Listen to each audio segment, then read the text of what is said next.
샬롬, 이동춘 목사입니다. 오늘도 여러분의 삶이 주님의 평안으로 가득하시길 기원하며 하나님의 말씀을 나누겠습니다. 오늘 주시는 말씀은 누가복음 2장 14절과 누가복음 19장 38절의 말씀입니다. 지극히 높은 곳에서는 하나님께 영광이요 땅에서는 하나님이 기뻐하신 사람들 중에 평화로다 하니라. 이르되 찬송하리로다 주의 이름으로 오시는 왕이요 하늘에는 평화요 가장 높은 곳에는 영광이로다. 아멘.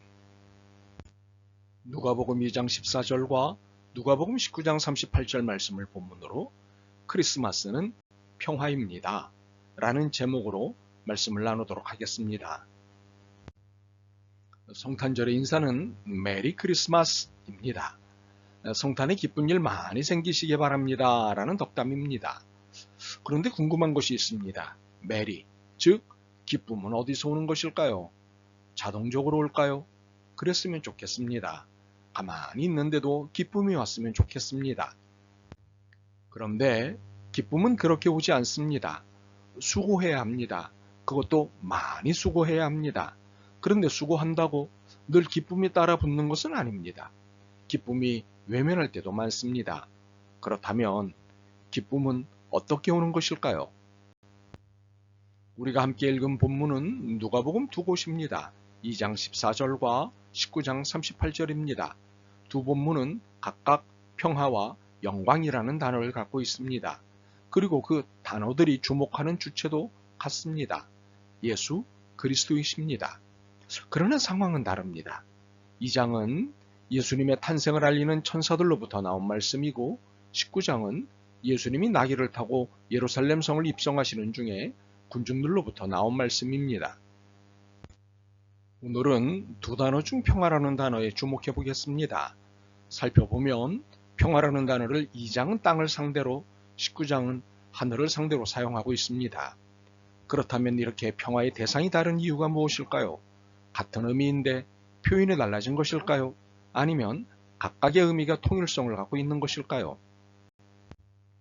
먼저 2장 14절입니다.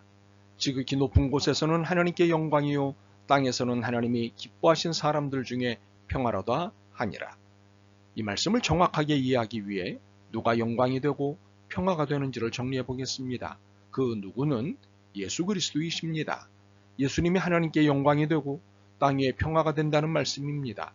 더 정확하게 말하면 예수님의 사람이 되시는 것이 하나님께 영광이요 땅 위에 사람들에게는 평화가 되신다는 말씀입니다. 그런데 궁금한 것이 있습니다. 예수님이 사람 되신 일이 땅 위의 사람들에게는 평화가 된다는 것은 이해하겠는데 하나님께 영광이 된다는 것은 의아합니다. 왜냐하면 예수님을 사람 되게 하신 것은 사지로 내몬 것이기 때문입니다. 아들을 죽게 한 것이 어찌 영광일 수 있겠습니까? 그런데 천사들은 이것을 하나님께 영광이라고 찬양하였습니다. 이유가 무엇일까요? 하나님께는 자신이나 아들보다 땅 위의 사람들이 더 중요했기 때문입니다. 땅에서는 하나님이 기뻐하신 사람들 중에 평화로다. 물론 하나님의 선별적, 선택적 입장이긴 하지만 기본적으로는 하나님이 지으신 모든 사람이 선택적 대상입니다. 그래서 하나님이 기뻐하신 사람들 중에를 이중적 의미로 읽어야 합니다. 여하튼 하나님의 관심과 사랑은 이 땅 위에 살고 있는 모든 사람들입니다. 그래서 사람이 되신 예수님 때문에 죄로부터 해방되어 누리는 평화의 임함이 하나님께 영광이 됩니다. 결국 우리의 인생에서 평화는 예수님과의 관계를 통해서만 얻고 누릴 수 있습니다. 이렇게 2장 14절을 이해한 것을 토대로 19장 38절을 보겠습니다. 이르되 찬송하리로다 주의 이름으로 오시는 왕이여 하늘에는 평화요 가장 높은 곳에는 영광이로다 하니. 예루살렘 성이 입성하시는 예수님을 향해 군중들이 찬송한 내용은 하늘에는 평화요 가장 높은 곳에서는 영광이라고 했습니다. 자, 2장 14절에서는 땅에는 평화인 것이 19장 38절에서는 하늘에는 평화가 됩니다. 땅은 없어지고 하늘만 찬양됩니다. 이유가 무엇일까요? 하나님이 땅을 포기하셨다는 뜻일까요? 아니면 찬양하는 사람들이 자신들이 살고 있는 땅에 진저리가 난 것일까요? 혹시 땅에서의 평화 이루기가 실패했다는 것일까요? 이것은 실패하고 포기하고의 문제가 아닙니다. 무엇보다 하나님께는 실패도 없고 포기도 없다는 사실을 안다면 이런 논변은 의미가 없습니다.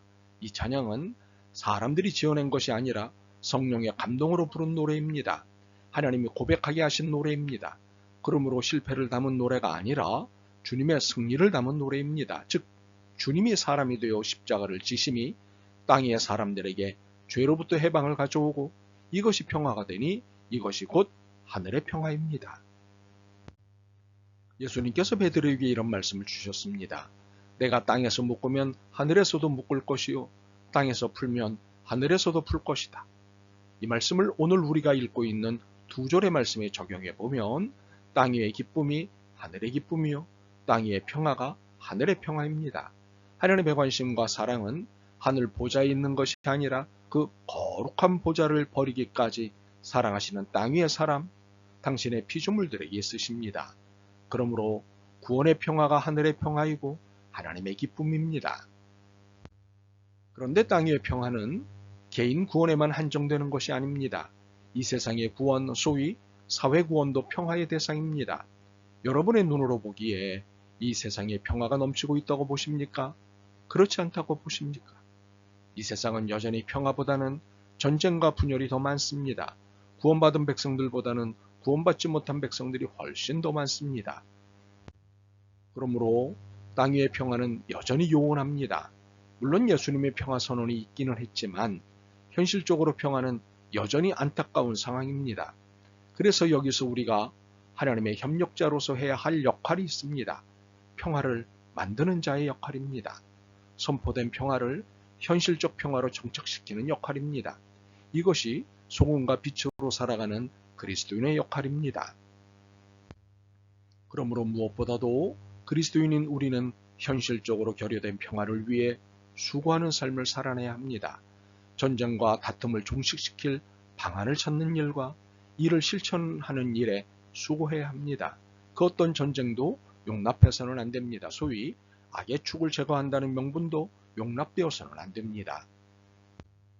우리는 전쟁을 불허하는 대신 평화를 제안해야 합니다. 평화를 이루기 위해 수고해야 합니다. 우리는 평화를 만드는 자로 부름을 받았습니다. 이것이 예수님께서 인간으로 오신 이후에 부합한 삶이고 신앙입니다. 이를 잊지 않기 위해 오늘부터 우리의 덕담은 메리 크리스마스와 함께 평화 크리스마스를 병행했으면 좋겠습니다. 평화 크리스마스. 아멘. 주님, 저희들은 평화의 왕 앞에서 여전히 싸우고 전쟁하고 있습니다. 불쌍히 여기시옵소서. 전쟁을 하면서 전쟁을 좋아하면서 메리 크리스마스를 외치는 이 모순을 불쌍히 여기시옵소서. 평화 크리스마스가 될 수 있게 도와주옵소서. 예수 그리스도의 이름으로 기도드립니다. 아멘. 오늘도 여러분의 믿음과 삶을 응원합니다. 사랑합니다.